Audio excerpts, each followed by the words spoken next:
Welcome to the first edition of Who's Making Plays. I'm your host, former Virginia quarterback Matt Schaub. Let's meet our first ever guest on this show. It's former Virginia quarterback Brennan Armstrong. It's really exciting, man. I see a group of guys. I think it's a mature group. I think the coaching staff has the right trajectory for the guys and the right vision, and the guys are just following it. They go down to Durham. They come out 34-17 victors against a pretty explosive Duke football team. Let's go to the second quarter. 3rd and 5. They're on the Duke 12-yard line. Duke comes out into cover zero, all-out pressure look. As a quarterback, that goal line scenarios, tight red zones, cover zero is a possibility, and you got to be ready for that. Chandler does a good job of speeding it all up. His entire fake to his rollout speeds up tremendously. He recognizes that he has to get the ball out quickly. It's a great heads-up play by our veteran quarterback that saw it, made the right throw, right on time, and it was a perfect time play. All right, everybody, welcome to the first edition of Who's Making Plays. I'm your host, former Virginia quarterback Matt Schaub. We're going to be coming to you live to break down the biggest plays from Virginia football and beyond. Before we get into this past week's game against Duke, let's meet our first ever guest on this show. It's former Virginia quarterback Brennan Armstrong, who arguably led one of the most prolific offenses in Cavalier history in 2021, throwing for over 4,500 yards passing and responsible for 40 touchdowns. So, Brennan, welcome to the first ever edition of Who's Making Plays. I appreciate it. Thanks for having me on, Matt. Great intro. I appreciate that a lot. I would say you're the GOAT, though. You're the GOAT of the quarterback room. No, man, absolutely not. Well, I appreciate you joining us. Give the folks at home that are fans, what are you up to these days? And give them your take on overall big picture Cavalier football, 9-2, second in the ACC right now. It's really exciting, man. I see a group of guys. I see a mature team that's able to continue to push past, just adversity or anything that comes about this season. I think it's a mature group. I think the coaching staff has the right trajectory for the guys and the right vision, and the guys are just following it. And they're playing I think they are what you call, they know their identity, and they play the game that way, and that's how they win these games now. Yeah, no, I love that. And so without further ado, let's break down. They go down to Durham. They come out 34-17 victors against a pretty explosive Duke football team. Let's go to our first key play that, to me, was really pivotal in the second half, leading into the second half of this game. So let's go to the second quarter. There's about 1:45 left on the clock. Virginia has the ball. They're up 7-3. So it's only a one-score game. It's been back and forth. It's 3rd and 5. They're on the Duke 12-yard line. So either they convert or they kick a field goal. So this is a big play. And UVA comes out with 12 personnel, so two tight ends into the boundary in like a strong formation. Chandler Morris is in the pistol with Jamari Taylor behind him. And he runs like a little half roll to the right, pulls up.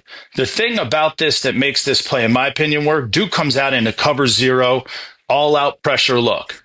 And it's easily identifiable. Yeah. So the thing to me is you have the perfect play call on.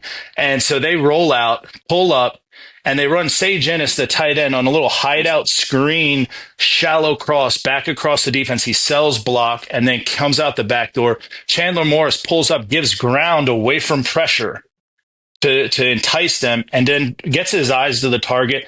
Puts great touch on the football to give it to his tight end. Nice catchable ball for a bigger guy. And the thing that was most striking, I was at the UNC game a few weeks back. They ran this same play and they missed the throw. So to come back in this situation and they connect, that shows a lot of growth. Take me through, in your opinion, what stands out, what made this play work from a quarterback's perspective, and why it was successful, and anything that might happen that caused it that was like you didn't notice at first glance. Yeah, I mean, the first thing that stands out to me, like you said, they identified cover zero. I think that's something that you always, as a quarterback, that goal line scenarios, tight red zones, cover zero is a possibility, and you got to be ready for that. And I think if we can, I know the video won't be on this, but if you've seen it, Chandler does a good job of speeding it all up. His entire fake to his rollout speeds up tremendously. He recognizes that he has to get the ball out quickly, and I think just the play call in general, I love crossers, hiding tight ends, any crossers in the red zone area. Nobody sees them. It just happens all the time. You see it over and over again in football. And I think just awareness of Chandler, knowing that he has to be sped up here. knowing that they're bringing, what was it, cover zero. Right. It's a great heads up play by our veteran quarterback that saw it, made the right throw right on time, and it was a perfect time play.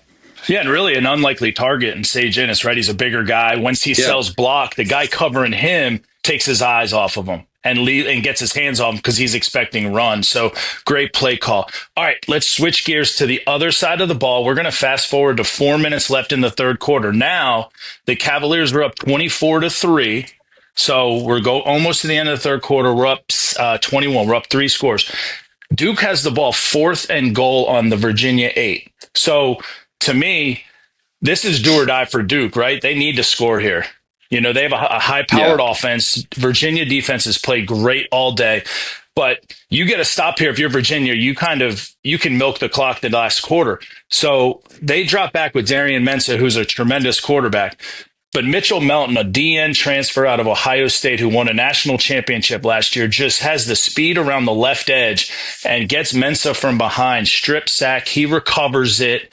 Big play. Now it's Virginia football. No points are awarded to Duke. Like, it's just huge. Talk about how important this play is given the time in the game for the defense. But also, more importantly, what differences do you see from this defense than years past in Virginia defenses? They're just sound all the way around. They got guys in the front end. They got guys at the linebacker position. They got guys that can cover. And they all do their assignments so well. They know what they're supposed to do. They communicate well. I remember, ages me back, but I remember when I played defense in high school. Communication is like the biggest thing in defense. Right. That's what I was always told. Even on the offensive side of the ball too.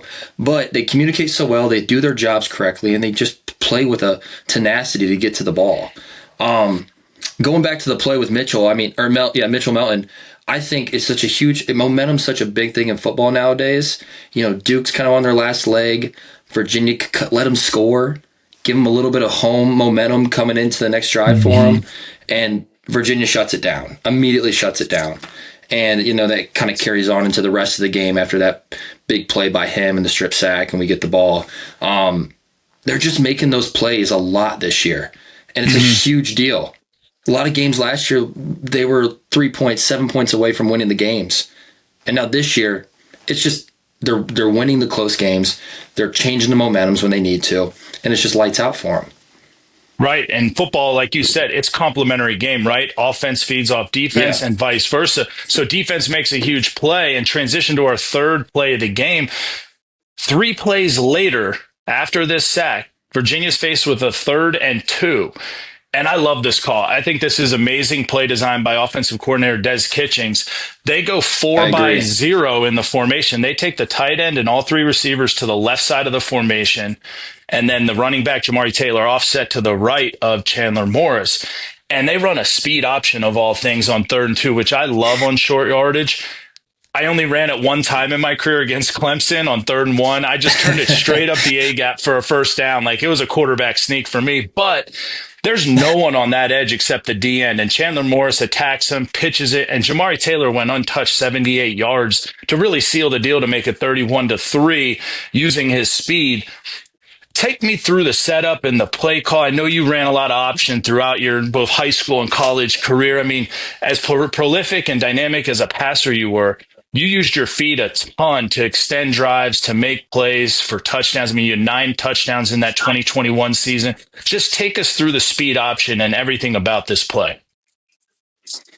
I mean, like you said, how the formation was built by Coach Kitchens really set up the play nicely. And to be quite honest with you, they ran it twice in that game. I'm pretty sure they ran it twice, 2 speed options in that game. You can correct me if I'm wrong, but it just came back to something that worked before. And I love when coaches do that. They come back to something that works before. And they had the right setup, right formation, right everything. And like you said, the speed option is simple. Quarterback attacks the guy. You know, you have a designated guy you're going to pitch off of. You attack him, make him decide. Chandler made him decide to commit to him. Taylor gets the ball, and like you said, untouched.